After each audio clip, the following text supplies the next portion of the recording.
जय हिंद स्टूडेंट्स, आप सभी का बहुत बहुत स्वागत है हमारे YouTube channel goodwill arts classes पर। आज का वीडियो बहुत इंपॉर्टेंट, खासकर वैसे सारे स्टूडेंट के लिए जो 2026 में बोर्ड के एग्जाम देने वाले हैं। उनके सबसे इंपॉर्टेंट सब्जेक्ट राजनीति विज्ञान, उसकी चर्चा मैं करने जा रहा हूं। राजनीति विज्ञान के कुछ ऐसे महत्वपूर्ण प्रश्न उत्तर की चर्चा मैं आपसे करने जा रहा हूं जो आपके 2026 बोर्ड एग्जाम के लिए बहुत ही इंपॉर्टेंट होने वाले हैं। बोला इस वीडियो की खासियत ये होगी कि आंसर आप किस प्रकार डिजाइन करेंगे वो भी मैं आपको बताऊंगा, क्योंकि आंसर आपको याद है और जब आप आंसर लिखने जाते हैं तो उस आंसर को आप बहुत अच्छे तरीके से नहीं लिख पाते। मतलब ये कि जब आंसर आपको लिखना है वो थोड़ा खूबसूरत होना चाहिए, अट्रैक्टिव होना चाहिए, आकर्षक होना चाहिए, ताकि जो कॉपी चेक करने वाले हो खुश हो जाए और आपको जबरदस्त अच्छे तरीके से अंक प्राप्त हो सके। तो ये सारी बात हम लोग सीखेंगे इस वीडियो में। तो आइए हम लोग देखते हैं क्या है इस वीडियो में most important questions and answers. क्या भैया? तो 12th राजनीति विज्ञान 2026। तो आइए हम लोग देखते हैं क्या है आपका मोस्ट इंपॉर्टेंट क्वेश्चन क्या है। तो चलिए हम लोग देखते हैं कि मोस्ट इंपॉर्टेंट क्वेश्चंस आंसर्स क्या है। तो चलिए बहुत ही अच्छे तरीके से, बहुत आसान तरीके से समझाने की कोशिश करूंगा। सबसे पहला प्रश्न है लोकतंत्र क्या है।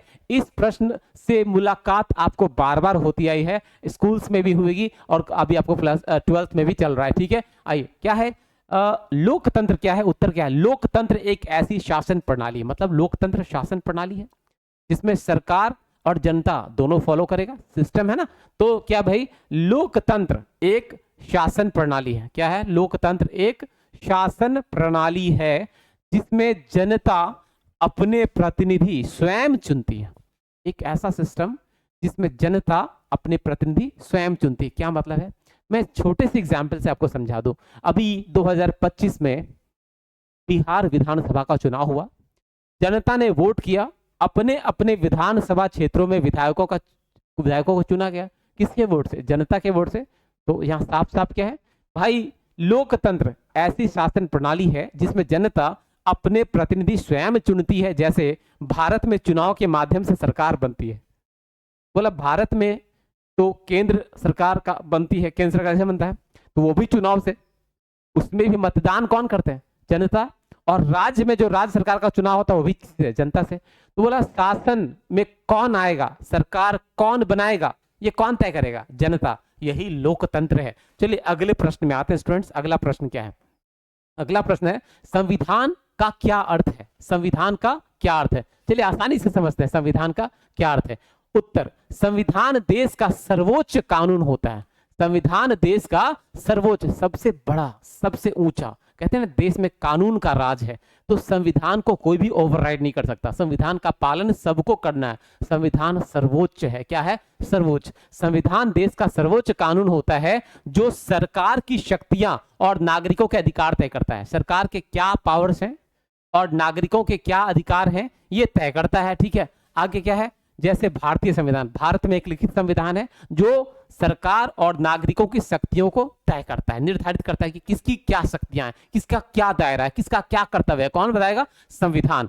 अगला प्रश्न, प्रश्न संख्या 3, मौलिक अधिकार क्या है। देखिए मौलिक अधिकार शब्द मतलब मूल अधिकार से जुड़ा हुआ है। किसके बारे में? किसका मौलिक अधिकार? नागरिकों के मौलिक अधिकार की चर्चा हो रही है। तो क्या बोला, मौलिक अधिकार क्या है? उत्तर देखिए, बोला मौलिक अधिकार की बात अगर आप करते हैं तो क्या है? मौलिक अधिकार नागरिकों को समानता और स्वतंत्रता देते हैं। मौलिक अधिकार क्या आता है? नागरिकों को एक समान मानना है और हर एक नागरिक क्या है? स्वतंत्र है, फ्री है बहुत सारे बातों के लिए। देखेंगे आगे, जैसे बोलने की आजादी और शिक्षा का अधिकार उदाहरण है, मौलिक अधिकार है। नागरिक अपनी मर्जी का बात बोल सकता है और शिक्षा प्राप्त करने का अधिकार उसके पास। ही क्या है? मौलिक अधिकार। तो ये है मौलिक अधिकार जो उदाहरण के द्वारा आप समझे। अगला प्रश्न संख्या 3 है संघीय शासन प्रणाली क्या है। संघीय शासन प्रणाली क्या है? तो देखिए उत्तर क्या है? संघीय शासन में शक्ति केंद्र और राज्यों में बटी होती है। भारत में संघीय व्यवस्था है, संघीय शासन प्रणाली है। पूरे देश का शासन कौन चलाता है? केंद्र सरकार। प्रधानमंत्री के नेतृत्व में। राज्य का शासन कौन चलाता है? मुख्यमंत्री के नेतृत्व में। करेक्ट। तो राज्य को कुछ अधिकार मिले हुए हैं और केंद्र सरकार को कुछ अधिकार मिले हुए हैं। इस व्यवस्था को क्या कहते हैं? संघीय शासन प्रणाली। क्या कहते हैं? संघीय शासन प्रणाली। देखिए संघीय शासन में शक्ति केंद्र और राज्यों में बटी होती है। जैसे भारत में केंद्र सरकार और राज्य सरकार है। भारत में अभी बिहार में जो चुनाव हुआ वो राज्य सरकार का चुनाव हुआ, और इसके पहले जो आपका इलेक्शन हुआ था जिसमें कि नरेंद्र मोदी प्रधानमंत्री बने, वो केंद्र सरकार का चुनाव हुआ था। ठीक है, तो बोला ये आपका, अभी आप समझ गए कि संघीय शासन में शक्ति केंद्र और राज्यों में बटी होती है, जैसे भारत में केंद्र सरकार और राज्य सरकारें होती हैं। अगला प्रश्न, प्रश्न संख्या 5, एक दलीय व्यवस्था क्या होती है? एक दलीय व्यवस्था, अब समझिए दल क्या है। तो यहाँ राजनीतिक दल की बात हो रही है। किसकी बात हो रही है? राजनीतिक दल। भारत में कई राजनीतिक दल हैं, कांग्रेस है, भारतीय जनता पार्टी है, भारतीय कम्युनिस्ट पार्टी है, और राष्ट्रीय जनता दल है, जनता दल यूनाइटेड है, ये तमाम सब राजनीतिक दल हैं। तो बोला एक दलीय व्यवस्था क्या है? एक दलीय व्यवस्था क्या होती है? बोला उत्तर अब समझिए, एक दलीय व्यवस्था में केवल एक ही राजनीतिक दल शासन करता है, जैसे पहले चीन में कम्युनिस्ट पार्टी का शासन। ठीक है ना, बात समझ गए? एक दलीय व्यवस्था एक ऐसी व्यवस्था है जिसमें एक दल का ही शासन चलता है किसी देश पर, एक ही दल होते हैं, एक ही पॉलिटिकल पार्टी होता है। ठीक है, उसका उदाहरण क्या है? तो उदाहरण में दिया गया, जैसे पहले चीन में कम्युनिस्ट पार्टी का शासन चलता था, तो ये क्या था? एक दलीय व्यवस्था। अगला प्रश्न, राजनीतिक दल क्या होते हैं? राजनीतिक दल क्या होते हैं? पॉलिटिकल पार्टीज क्या होते हैं? ठीक है, पॉलिटिकल पार्टीज क्या होते हैं? तो चलिए क्या है उत्तर देखिए। बोला राजनीतिक दल ऐसे संगठन है, बोला पार्टी, समूह, संगठन, कुछ लोगों का ग्रुप होता है। करेक्ट। तो क्या बोला? राजनीतिक दल ऐसे संगठन होते हैं जो चुनाव लड़कर सत्ता प्राप्त करना चाहते हैं, जैसे भाजपा और कांग्रेस। ठीक है, तो राजनीतिक दल है, उसमें कई सारे मेंबर्स होते हैं जो उस दल को चलाते हैं। हर दल चाहता है कि उसकी सरकार बने, इसके लिए उसके कार्यकर्ता मेहनत करते हैं। तो उस राजनीतिक दल, उस संगठन में कई पदाधिकारी होते हैं। हर एक राजनीतिक दल का अध्यक्ष होता है, उपाध्यक्ष होता है, जनरल सेक्रेटरी होता है ना, राज्य प्रदेश अध्यक्ष होता है, जिला अध्यक्ष होता है, ब्लॉक लेवल पर अध्यक्ष होता है, हर लेवल पर होता है। ठीक है, तो क्या है? राजनीतिक दल ऐसे संगठन होते हैं जो चुनाव लड़कर सत्ता प्राप्त करना चाहते हैं, जैसे भाजपा और कांग्रेस। तो बोला अगला प्रश्न क्या है? विपक्ष की भूमिका क्या है? विपक्ष की भूमिका क्या है? उत्तर, विपक्ष सरकार की गलत नीतियों की आलोचना करता है। फिर से, विपक्ष सरकार की गलत नीतियों की आलोचना करता है और जनता की आवाज उठाता है, जैसे संसद में सवाल पूछना। बोला विपक्ष कौन होता है? जब चुनाव होता है तो किसी दल की सरकार बनती, किसी दल या गठबंधन की सरकार बनती। जैसे भारत में एनडीए की सरकार है, भारत में क्या है? एनडीए की सरकार है, और विपक्ष में कौन है? यूपीए। करेक्ट। मुख्य दल कौन है यहाँ पर? तो बोला मुख्य दल सत्ता में भारतीय जनता पार्टी है, और विपक्ष में कौन है? तो कांग्रेस है। बोला विपक्ष का भी एक नेता होता है, तो भारत में जो अभी विपक्ष के नेता हैं उनका नाम है राहुल गांधी, और सत्ता पक्ष के जो नेता हैं वो कौन है? नरेंद्र मोदी। तो बोला विपक्ष क्या करता है? विपक्ष की क्या ड्यूटी है? बोला विपक्ष का ड्यूटी है कि सरकार कोई भी कदम उठाता सरकार कोई भी कदम उठाता है, सरकार कोई भी स्टेप्स लेता है, तो उसकी समीक्षा कौन करता है? विपक्ष। विपक्ष को अगर लगता है कि सरकार के किसी कदम से जनता को नुकसान है, सरकार के किसी कदम में कुछ कमी है, तो विपक्ष सवाल उठाता है। कहाँ? संसद में। विपक्ष उस पर डिबेट करवाता है, विपक्ष उसकी कमियां निकालता है और उसको सुधारने का कोशिश करता है। तो चलिए वही बात समझते हैं क्या है। बोला विपक्ष की भूमिका क्या है? विपक्ष सरकार की गलत नीतियों की आलोचना करता है और जनता की आवाज उठाता है, जैसे सदन में सवाल पूछना। तो ये विपक्ष का काम है, सरकार की गलत नीतियों का विरोध करना, उसके खिलाफ आवाज उठाना। ठीक है, और जनता के सवालों को संसद में रखना। अगला प्रश्न, प्रश्न संख्या 8 क्या है? देखिए, चुनाव आयोग का क्या कार्य है? चुनाव आयोग का क्या कार्य है? तो देखिए उत्तर है, चुनाव आयोग निष्पक्ष और स्वतंत्र चुनाव कराता है। क्या कराता है?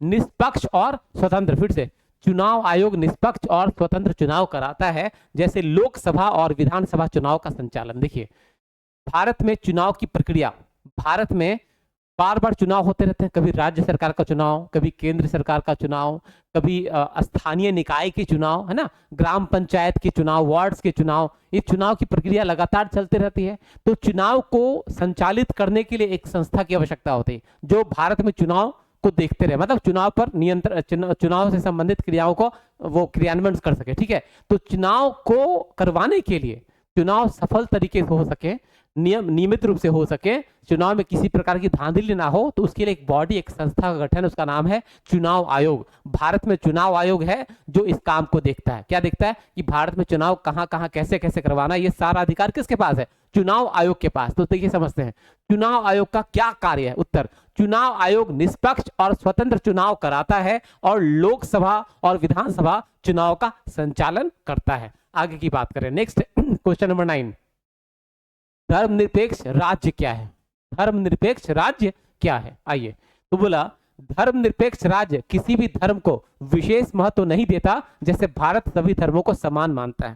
बोला ऐसा राज्य, ऐसा देश जहां सभी धर्म को बराबर सम्मान दिया जाता है, सभी धर्म को बराबर सम्मान दिया जाता है, बराबर मान्यता दी जाती है, उसको बोलते हैं धर्मनिरपेक्ष राज्य। क्या बोलते हैं? धर्मनिरपेक्ष राज्य। नेक्स्ट अगला प्रश्न, प्रश्न क्या 10, नागरिकता का क्या अर्थ है? नागरिकता का क्या अर्थ है? ठीक है ना, नागरिकता का क्या अर्थ है? तो देखिए नागरिकता जो नागरिक शब्द से बना है, बोला क्या है? नागरिकता व्यक्ति और राज्य के कानूनी संबंधों को दर्शाती है। नागरिकता व्यक्ति और राज्य के कानूनी संबंधों को दर्शाती है। जैसे भारतीय नागरिक को मतदान का अधिकार, भारतीय नागरिक को मतदान का अधिकार। फिर से देखिए क्वेश्चन क्या था कि नागरिकता क्या है? क्वेश्चन क्या है? नागरिकता क्या है? उसको अंग्रेजी बोले तो सिटीजनशिप, ठीक है ना। तो देखिए क्या है, नागरिकता व्यक्ति और राज्य के कानूनी संबंध को दर्शाती है। कोई व्यक्ति किसी देश में है, राज्य में है, उसका राज्य से क्या संबंध है उसको दर्शाता कौन? नागरिकता।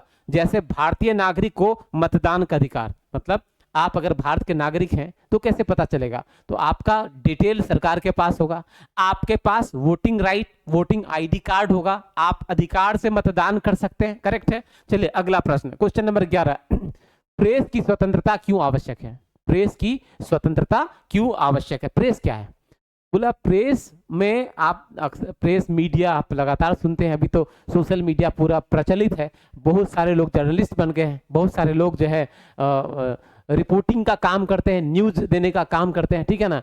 तो बोला प्रेस की स्वतंत्रता, मीडिया की स्वतंत्रता मतलब क्या है? मतलब ये कि जितने भी खबर देने वाले जर्नलिस्ट हैं, मीडिया के लोग हैं, जितने भी न्यूज चैनल्स हैं, इन सभी को स्वतंत्रता क्यों दी जाती है? कि वो सही खबर, सच्ची खबर लोगों के बीच रख सके। तो आइए क्या है? बोला प्रेस की स्वतंत्रता क्यों आवश्यक है? उत्तर, प्रेस की स्वतंत्रता से सरकार की नीतियों की जानकारी जनता तक पहुंचती है। फिर से, प्रेस की स्वतंत्रता से, प्रेस इंडिपेंडेंट स्वतंत्र अगर है तो प्रेस की स्वतंत्रता से सरकार की नीतियों की जानकारी, सरकार जो भी पॉलिसी बनाता है, जो भी नीति बनाता है, उसकी जानकारी जनता तक पहुंचती है। जैसे अखबारों द्वारा समाचार, ठीक है, अखबारों द्वारा समाचार। अगला प्रश्न क्या 12 की बात करें, बोला संयुक्त राष्ट्र संघ का उद्देश्य क्या है? संयुक्त राष्ट्र संघ का उद्देश्य क्या है? देखिए उत्तर देखिए, बोला संयुक्त राष्ट्र संघ का उद्देश्य विश्व में शांति बनाए रखना है और देशों के बीच सहयोग बढ़ाना है। बोला पूरे विश्व में देशों के बीच क्या हो रहा है? कई तरह के विवाद हो जाते हैं। जैसे अभी क्या चल रहा है? रूस और यूक्रेन में विवाद चल रहा है। इसमें संयुक्त राष्ट्र संघ को हस्तक्षेप करने का अधिकार है। इन द सेंस संयुक्त राष्ट्र संघ क्या चाहता है कि पूरे विश्व में शांति बने रहे, आपस में सहयोग रहे, उस पर वो कदम उठाता है और काम करता है। ठीक है, तो बोला क्या संयुक्त राष्ट्र संघ का उद्देश्य विश्व में शांति बनाए रखना और देशों के बीच सहयोग बढ़ाना है। क्वेश्चन नंबर 13 की बात करें, संविधान संशोधन क्या है? संविधान संशोधन क्या है? तो देखिए उत्तर, संविधान संशोधन का अर्थ संविधान में परिवर्तन करना है, जैसे शिक्षा को मौलिक अधिकार बनाना। ठीक है, बोला जो संविधान पहले बन गया, जरूरत के आधार पर संसद में नियम के अनुसार संविधान में मतलब सुधार किया जा सकता है। तो जरूरत के आधार पर जहां जरूरत होता है वहां संविधान में जो बदलाव किया जाता है, संविधान में जो सुधार किया जाता है, वो क्या कहलाता है? संविधान संशोधन। मैं फिर से पढ़ दे रहा हूं, संविधान संशोधन का अर्थ संविधान में परिवर्तन करना है। बोला संविधान में परिवर्तन क्या मतलब है? बोला जरूरत के आधार पर, ऐसा नहीं कि जो संविधान बन गया उसमें कभी बदलाव नहीं होगा। संविधान को बदलने का नियम है और संविधान कहां बदला जाएगा? संसद में के द्वारा बदला जाएगा नियम के अनुसार। तो आवश्यकता पढ़ने पड़ता है, फिर से पढ़ दे रहे हैं। संविधान संशोधन का अर्थ है संविधान में परिवर्तन, जैसे शिक्षा को मौलिक अधिकार बनाना।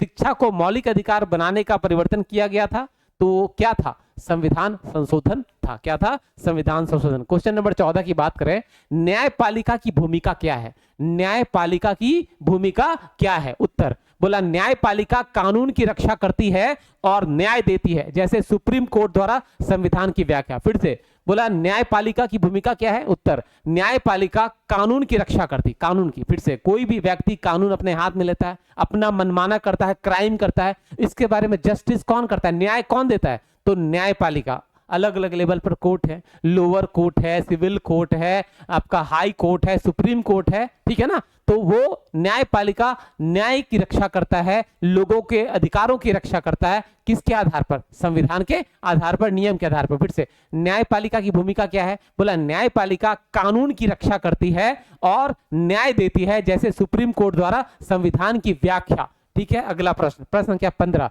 क्या है? सार्वभौमिक वयस्क मताधिकार। सार्वभौमिक वयस्क मताधिकार क्या है? उत्तर, बोला इस व्यवस्था में 18 वर्ष से ऊपर हर नागरिक को वोट देने का अधिकार होता है, जैसे भारत में।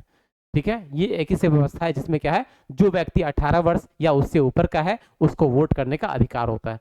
इस प्रकार से आप परफेक्ट तरीके से आंसर लिखेंगे, टेक्निकल शब्दों का सही इस्तेमाल करेंगे, तो आपकी परीक्षा जो है, परीक्षा में आपका जो उत्तर लिखा जाएगा वो थोड़ा प्रभावशाली होगा, और प्रभावशाली होने की वजह से आपको अच्छे अंक प्राप्त हो सकते हैं। ये इस सेगमेंट का पहला वीडियो था। इसके 15 क्वेश्चंस मैं लेकर फिर से आऊंगा। 15 के बाद 15 पूरा हुआ, फिर 15 क्वेश्चन और भी मैं लेकर आऊंगा, और इस प्रकार हर एक विषय के महत्वपूर्ण प्रश्न उत्तर में चर्चा करने जा रहा हूं, ताकि आपको बोर्ड एग्जाम में सहूलियत हो सके, आपको हेल्प मिल सके। स्टूडेंट्स, इस वीडियो में इतना ही। आप सभी का बहुत बहुत धन्यवाद। जय माता दी, all the best, thank you very much.